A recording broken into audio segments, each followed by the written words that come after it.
Hi everyone, welcome back to my channel. So today we're going to be talking all about the Motability Scheme. Over the last 6 months I have gone through the Motability Scheme and I now have my very own car and I love it so much. Before I really started looking into it, I didn't know a lot about it. I didn't really know if I was eligible or how it worked. You may not know if it's a viable option for you, so I wanted to make a video to talk through how it works so you can get a little bit more information specifically from someone who has gone through the process. So first, let's talk about eligibility. How do you know if you're eligible for the Motability Scheme? It all centres around PIP, Personal Independence Payment. PIP is a disability allowance in the UK provided regardless of income. Its aim is to provide money so that disabled people can be more independent. If you want to know more about PIP, how it works, I have a whole video talking about all of those things and I will leave links in the description box and in the card above. Once you've gone through the whole PIP process and you have your personal independence payment, it is split into 2 categories. And the category that matters for the Motability Scheme is the mobility allowance. So that's you're getting around, you're doing journeys, going places on your own, all of these kind of things. If you struggle with them significantly, hopefully the system works as it should and you will be awarded the enhanced rate of the mobility allowance, like I was. This is the main thing you need to qualify for the Motability Scheme. Another requirement you need is you need to have over a year left on your PIP before your reassessment. If your reassessment's coming up in under a year, you will have to wait until after your reassessment. If you're thinking about applying and you've got something like a year and a half left on your PIP, try and get it done as soon as possible because you don't want to run out of that year buffer.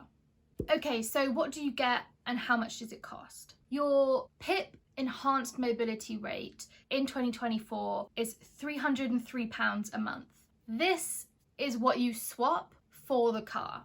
Now, because the cars range in price, a more expensive car you will have to put in a down payment and they can go from very small to very large amounts of money. Or if you go for a small affordable car with not a lot of features, you may have some of your enhanced mobility PIP left over. And it all depends on what model and what type and all of the different things that you pick. It'll depend how much they take, but most of the things available take the whole of your mobility allowance. So that's £303 per month that instead of coming to your bank account, it goes to the Motability Scheme who provides the car.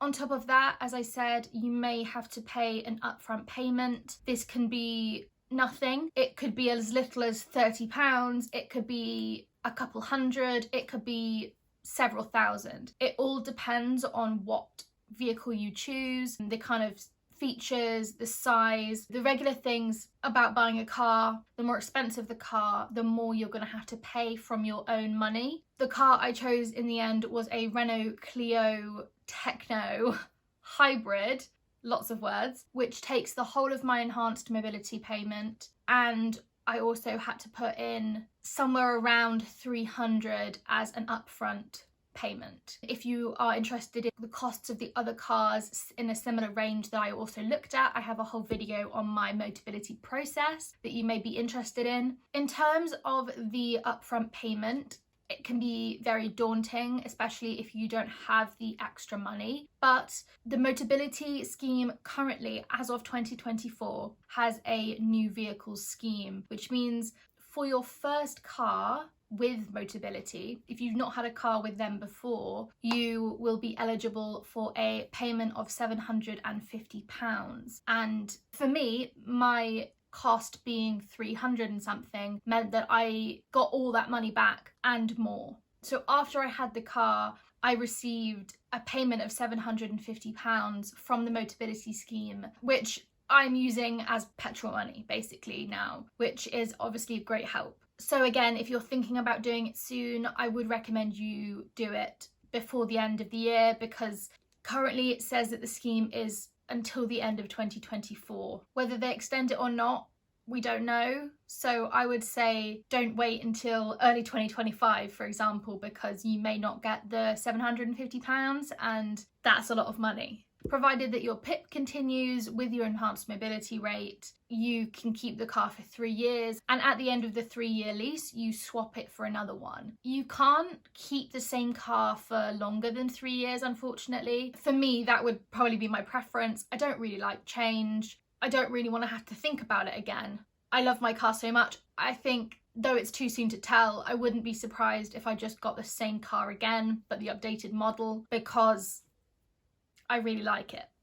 But if you're into cars, that might be a positive for you, that you could get a new car every 3 years, and that'd be a fun bonus. For me, I think that's a bit of a shame that you keep having to get new cars, but not really a problem, just something I wouldn't choose if given the choice. You can also get adaptions made to your car to fit your needs. I did think about getting a wheelchair hoist in the boot, but you needed a big car for that, and I just didn't want a big car. I wanted something small and easy to park, so I decided to forego that. So far, I think it was the right choice, but obviously we'll see down the road whether I get a bigger car in future to get that as part of it. You can get a lot of different types of adaptions depending on your needs. If you want adaptions, you have to go to an adaption review where you talk to a specialist about the process. I haven't done this as I decided against getting any adaptions to the car I got, but it is their job to make sure you get what you need and you know about any adaptions that might be helpful to you and help you arrange to get them fitted.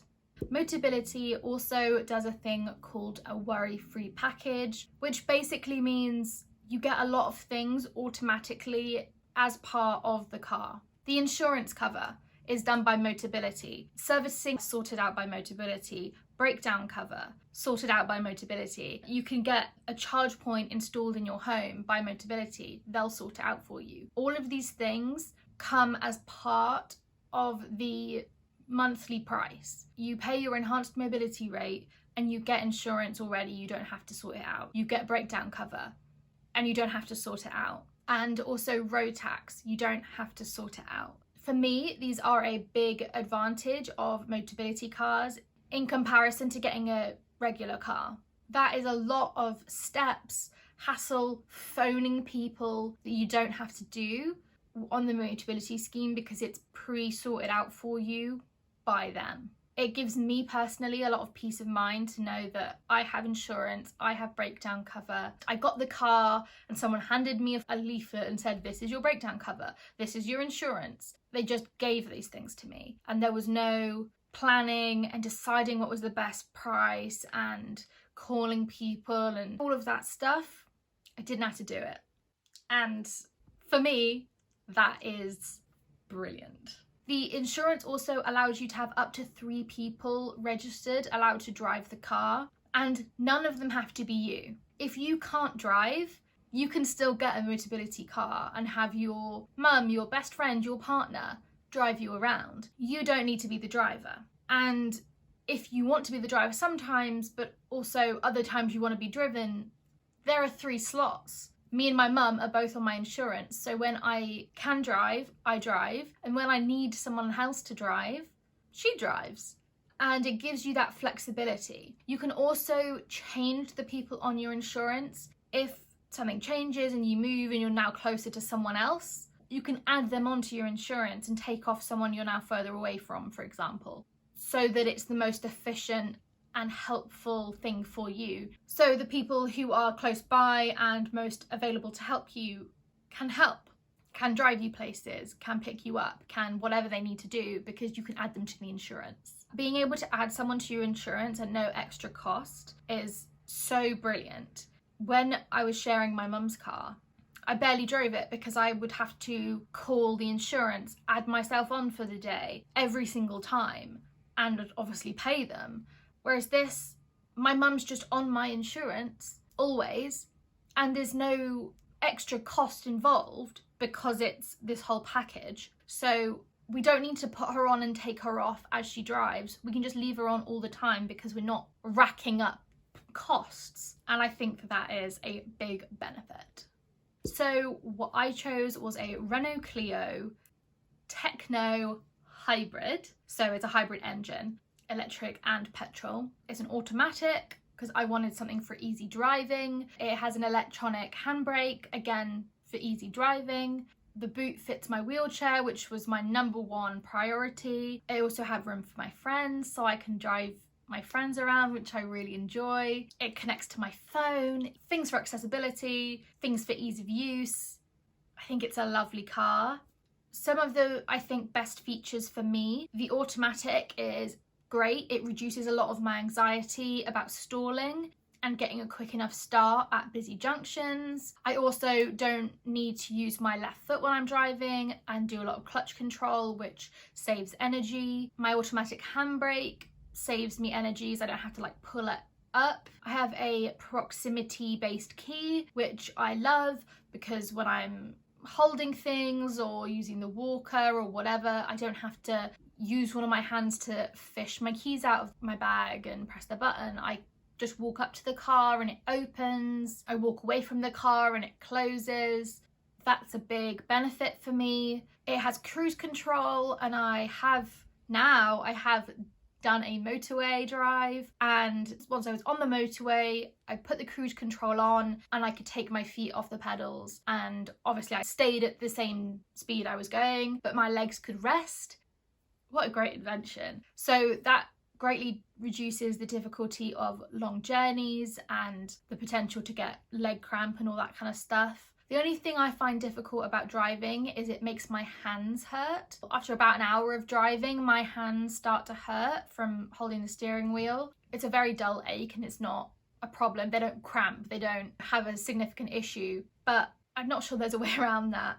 When you're looking for a car, what I didn't know is you can go to most garages. You don't have to go to a specific like Motability one. Most of the cars around are available on the Motability scheme, but what you do have to be careful of is when you make an appointment to go see someone, you need to make sure you have an appointment with the Motability specialist and not just a random salesperson, because there is some difference, I guess, in their training, and the Motability specialists know about the Motability scheme, but they seem to have one in pretty much every garage. Not all brands are available in the Motability scheme, but most of them are. So you do have quite a wide range of choices. I did think when I first started looking that they'd have a couple of choices and they wouldn't be very interesting and they'd be ugly and it wouldn't be what you wanted, but actually I had loads of choices and all the ones I was considering were available on the Motability scheme.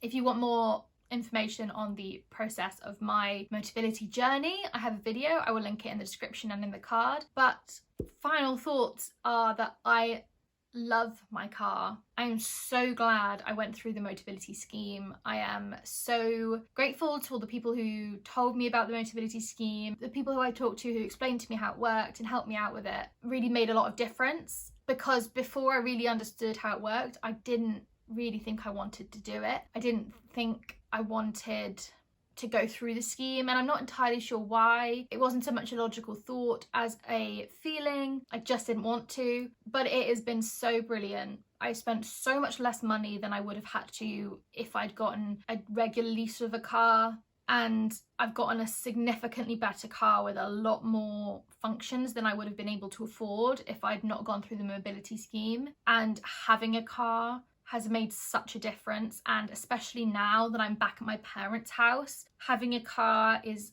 so important in this small town because the buses aren't very efficient and the bus stops too far away and you've got to walk there and all these kind of things. And my friends live in a different city, so it would be hard for me to get there if I didn't have a car, but I do now. The car was a godsend. And you know what? When I first got my walking stick, I wasn't certain if I wanted one. Well, I was certain that I wanted one, but I wasn't certain if I was disabled enough, and I had all these fears around it, and it felt like a big commitment, and it felt very scary. And I got it and I thought, how have I not had this all the years I've been unwell? How have I been living without this obviously crucial thing? And then a couple of years passed and I started thinking, the walking stick's not enough. I need a wheelchair.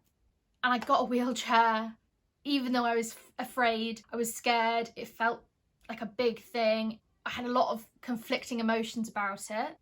And when I got it, I felt how have I not had one of these for years? How have I gone so long suffering so much just because I couldn't make myself use a wheelchair because it was so scary? All of these things have been documented on my channel, by the way, because I very much did these in real time to the channel, this process, this mobility journey. So there's a whole playlist of that if you're interested. But I started thinking a car would be good for me.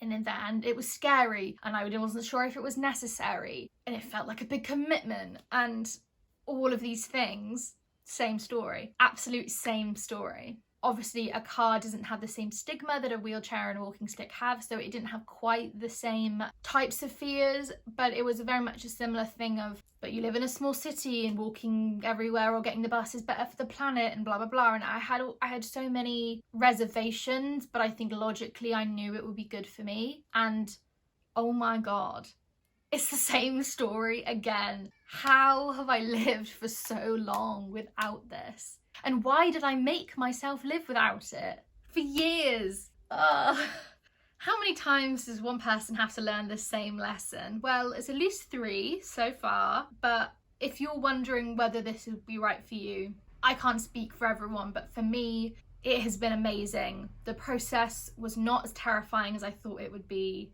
and the outcome is amazing. The independence and everything has been so good that I can't believe I waited this long, but I thank my lucky stars that I decided to get one when I did, because it is absolutely 100% necessary, especially for the kind of phase of life I'm in now. I love my Motability car, and if you're on the fence, I think absolutely do it.